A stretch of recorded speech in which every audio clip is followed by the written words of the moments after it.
Journalist Whitney Webb describes the global push for digital ID as essential for both central bank digital currencies and UN Agenda 2030. She warns that while the system is promoted as inclusive, in practice it excludes those without digital ID from rights, services, and freedom of movement.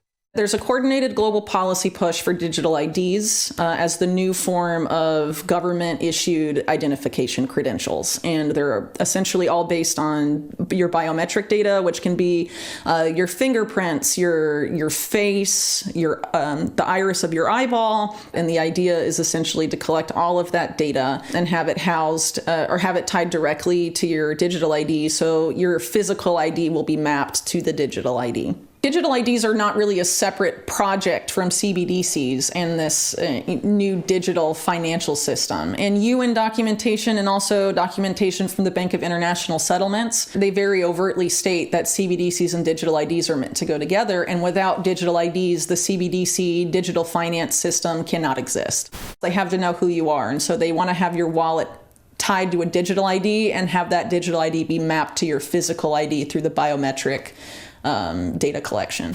One of the main reasons for this coordinated global push to develop digital IDs is because it's deemed essential to the entire Sustainable Development Agenda, which is the UN Sustainable Development Goals, or SDGs, also known as Agenda 2030.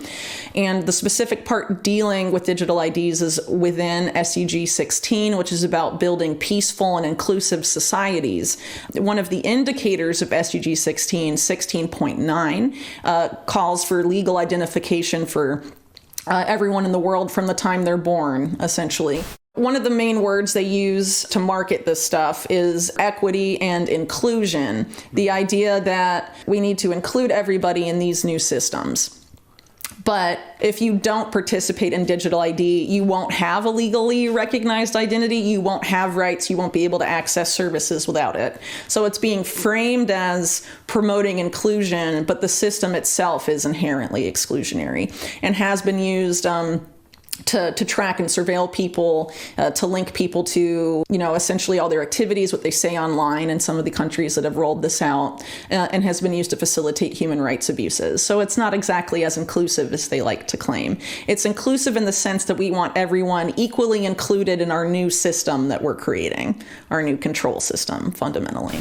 And essentially what happened with the vaccine passport was to link your identity to your travel, to the freedom of movement. And if you didn't have one, you were excluded from entering certain places. So that, again, highlights the idea of how these digital IDs are inherently exclusionary, because if you don't have one, then you're excluded from, moving where other people that have those privileges. And if you don't abide by these various stipulations, you're excluded from participating in those things.